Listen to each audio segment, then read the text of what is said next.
Ok, perfecto. Bueno, pues me presento, soy Luis Carlos López Ulloa y en esta ocasión tengo una conversación con el licenciado Ernesto Rufo Appel, ensenadense, exalcalde de Ensenada y ex gobernador de Baja California, el primer gobernador de oposición en México. Y esta charla es a propósito de se cumplen hoy, 2 de julio de 2025, 36 años de la victoria del licenciado Rufo en la elección de gobernador. Entonces vamos a platicar un ratito. Licenciado, empecemos por lo básico.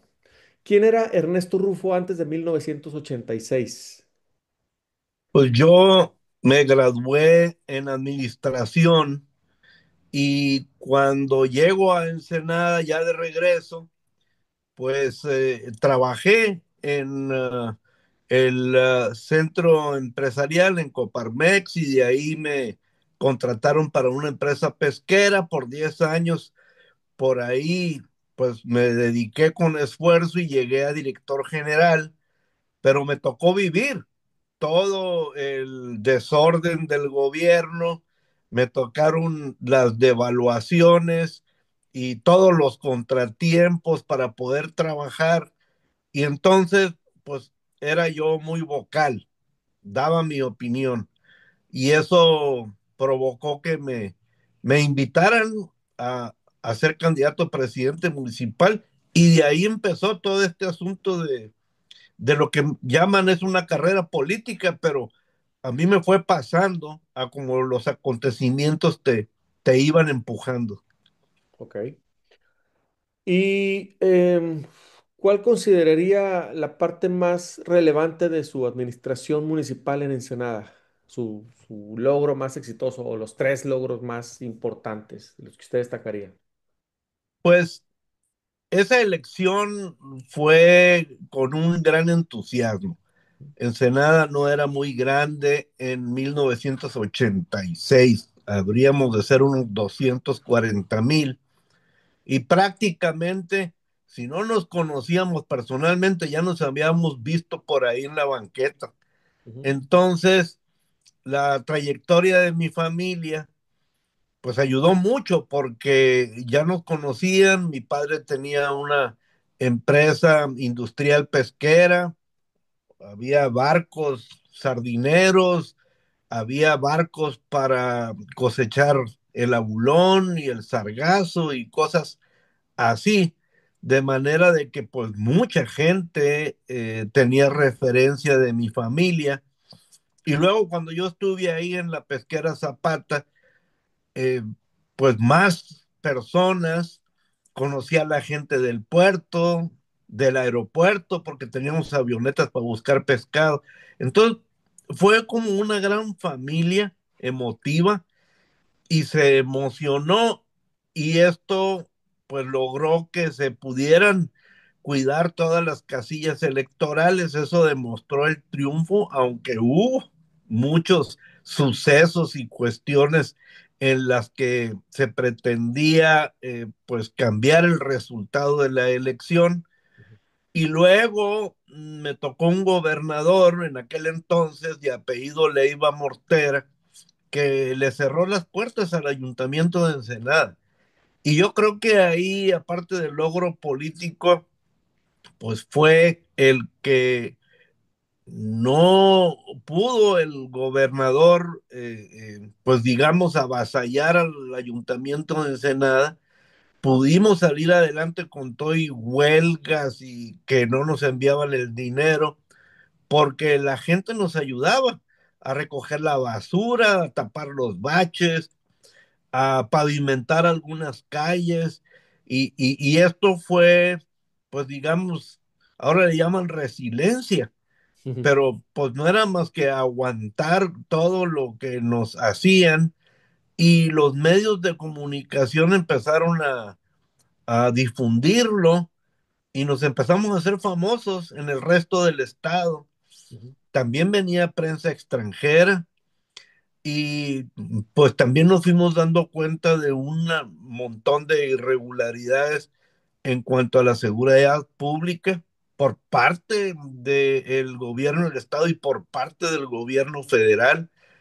Y todo eso que parecía pues una situación azarosa, bajo presión todos los días, pues llevó a que el Estado nos volteara a ver y de pronto pues ya había opinión pública a favor de Rufo.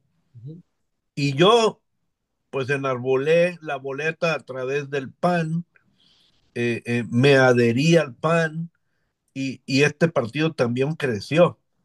Y, y, y pues fuimos aprendiendo a organizar la actividad electoral, particularmente a la organización cívico-ciudadana.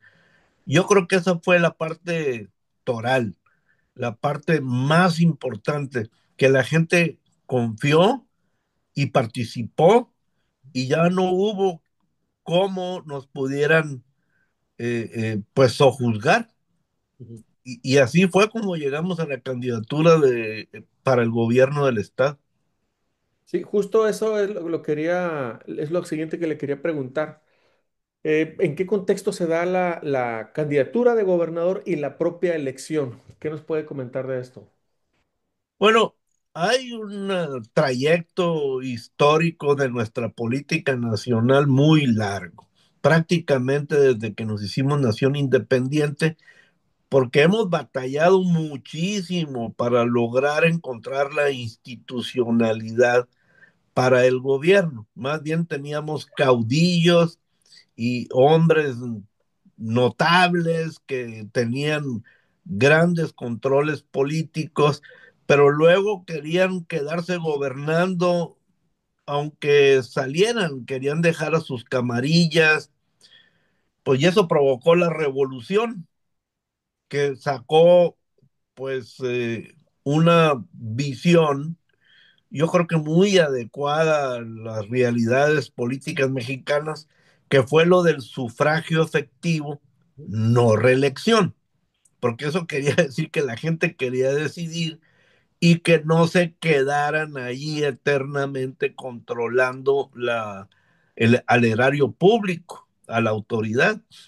Y esto pues fue muy azaroso. Hubo un presidente de la República, Antonio López de Santana, que fue 11 veces presidente. Y eso cuenta todo.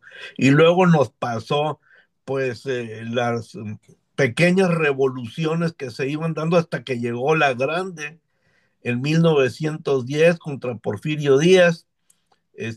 Y ahí nació esta frase de sufragio efectivo, no reelección, por Gustavo Indalecio Madero. Ujú, Y entonces, de ahí en adelante, luego vino la guerra cristera y los hombres poderosos, todos venían de lo militar y poco a poco fue cambiando hasta el año 52 ya llegó un civil y empezó a aparecer la corrupción y temas así. Y luego la vida interna del Partido de la Revolución, que era el PRI, pues empezó a descomponer porque el erario público empezó a fallar y ya no pudo mantener al sistema funcionando para con el control de el campo y el control de las zonas urbanas a través de pues, subsidios y esas cosas, el dinero empezó a fallar y empezó a pues ponerse raquítico el sistema político, las lealtades al partido de gobierno ya no eran tan fuertes, se empezaron a jalonear adentro del PRI, entre, digamos, el PRI técnico, el PRI de los funcionarios, hijos de otros gobernantes que ya habían estado y que fueron a las universidades internacionales, los tecnócratas, ujú, y pues esta parte de toda esta población que estaba en el sector agrícola y en el sector obrero, eh, eh, empezó a inconformarse Y entonces ya vamos llegando a 1989, donde aparecí yo, pero en el 88 se dio el gran cisma interno del PRI, cuando se enfrentó el PRI de Carlos Salinas de Gortari y todas sus componentes con el PRI que se desgajó del PRI y que formó el Frente Cívico Nacional y que posteriormente sería el PRD, Partido de la Revolución Democrática. Eso fue en el año 88. Y yo en todo ese contexto de inconformidad, de evaluaciones, nacionalizaciones bancarias y que queríamos nosotros pues tener la certeza, la certidumbre de que con tu trabajo podías salir adelante. Y toda esa parte pues de personas que colocan todo en la educación, la capacitación y la cultura del esfuerzo, pues se fueron, digamos, calentando en la inconformidad. Y bueno, estaba el caso mío, que yo había empezado de alcalde en el 86. Por ahí pareció el gran líder, pues que así lo veíamos, que era Manuel Cloutier del Rincón, el famoso Maquillo, que jalaba muy fuerte y, en, y eso pues como que se generó un ambiente. Hubo una serie de pláticas que le llamaban Vamos México o algo así, y se empezó a organizar la sociedad civil. Y bueno, yo cuando aparezco en el 89 pues el tema estaba en efervescencia a nivel nacional. Ujú, Y como yo había tenido toda esta trayectoria de alcalde y los problemas con el gobernador, que los medios de comunicación me pues difundían lo que pasaba, particularmente había uno, el semanario Z, ujú, y eso se acomodó con otras cosas. Fue cuando, pues lamentablemente asesinaron al Gato Félix, que era un columnista de ese semanario, y yo lo conocí en Ensenada por las cosas del carnaval y nos hicimos amigos y bueno, todo eso se acomodó de manera de que había efervescencia, pero lo que yo creo central, absoluto, fue que cuando andaba ya en Tijuana y en Mexicali, en Tecate, en Rosarito, la gente me decía, pues queremos que se pavimente como en Ensenada. Y yo les decía, pues sí, pero primero tengo que llegar, así que me van a cuidar la casilla, ¿o qué? Y la gente se apuntaba. ujú, Y eso provocó que, como sucedió en Ensenada, a nivel estatal en el 89 tuviéramos todas las actas. Y eso fue lo que funcionó como razón fundamental para la credencial de lector, que ya la tuvimos en el año 91. Y esa credencial de lector con fotografía, con firmas, con un montón de candados, pues no le quedó más al gobierno de Salinas de Gortari que aceptarlo. Y eso es el antecedente del IFE. ujú, Ya venía una serie de acciones desde la Secretaría de Gobernación tendiendo a buscar la armonización con la ciudadanía, pero me parece que lo de Baja California aceleró ujú. esos cambios. Y nosotros hacíamos lo nuestro, lo que creíamos que se debía de hacer. No nos imaginábamos la repercusión nacional, pero así pasó. Ok. Eh, ¿Cuáles cree usted que son las lecciones para los ciudadanos del proceso del 89 en el contexto actual? ¿Qué nos sirve de la experiencia del 89 en el contexto actual? Bueno, primero debo decir que el contexto actual se está pareciendo al contexto de aquel entonces. Ujú, Estoy viendo que la gente se va inconformando poco a poco con el actual régimen. Ya no le puedo decir gobierno, porque se convirtió en un asunto absoluto que ya desbarató a la República, ya se comió el Poder Judicial, está absolutizado. el poder legislativo, hubo maniobras ahí de sobrerepresentación, de manera de que ya la institucionalidad del actual gobierno no existe. La, figuran de nada más imagen, pero en realidad es un absolutismo total. Acaban de hacer una modificación legal para tener controlado tu celular de manera que sepan quién eres y dónde estás, Ujú. ¿no? Entonces, eso es propio de los regímenes autoritarios, pues empezando por los comunistas, luego algunos populistas y en fin, entonces tenemos un reto enorme los ciudadanos y sé que la manera para poder volver a reinstalar a la República, pues es con la organización de los ciudadanos. Y el punto central es el día de la elección salir con el acta en la mano y con toda claridad y certidumbre saber quién ganó. Y para terminar, la última pregunta, de todo esto que acaba de mencionar, ¿cuál es el reto para los partidos de oposición?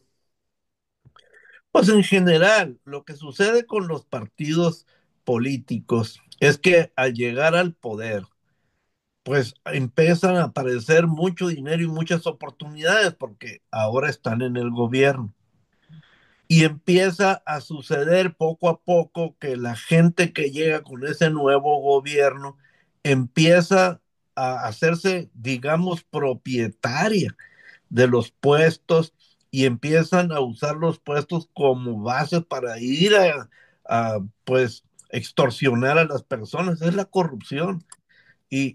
Y esto ha sucedido porque en una proporción muy importante, pues fue la manera como lo instaló el PRI.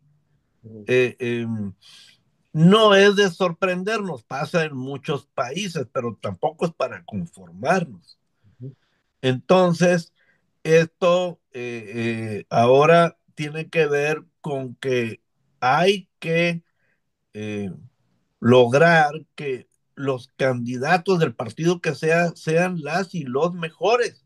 ujú, Y para ello tienes que pasarlos primero por una especie de escaparate donde la gente los veamos, la ciudadanía, y al menos podamos decir, bueno, para esta candidatura a la presidencia municipal, me gusta y luego este otro en segundo lugar y este otro en tercero. Pero ya los tienes en cierta manera validados por la opinión pública.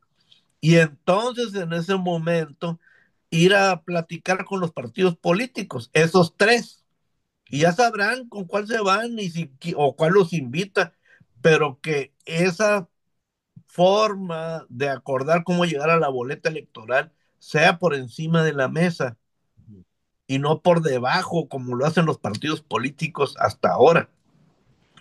Y eso, pues lo que ha provocado en los partidos políticos es la aparición de camarillas, de grupos controladores, perdón, que no han hecho otra cosa más que, pues, exprimir ujú, al partido político que sea y al mismo gobierno y a la gente porque pues la están extorsionando a cada rato. ujú. Bueno, pues aprovecho para felicitarlo por la victoria de hace 36 años en la elección de gobernador. Qué bueno que pudimos tener esta conversación y a quienes escuchen esta conversación, este video, pues invitarlos a que nos sigan en la red de Instagram exgovbc para que tengan pues conocimiento y noticias de las actividades que, por cierto, usted junto con los exgobernadores, el licenciado Zuna Millán y el licenciado González Alcocer están llevando a cabo en el estado a propósito de este tema que menciona usted del escaparate y de organizar a los ciudadanos. Licenciado Rufo, muchas gracias por su tiempo y gracias por esta conversación. Con mucho gusto y un abrazo a todo mundo. Gracias. Gracias.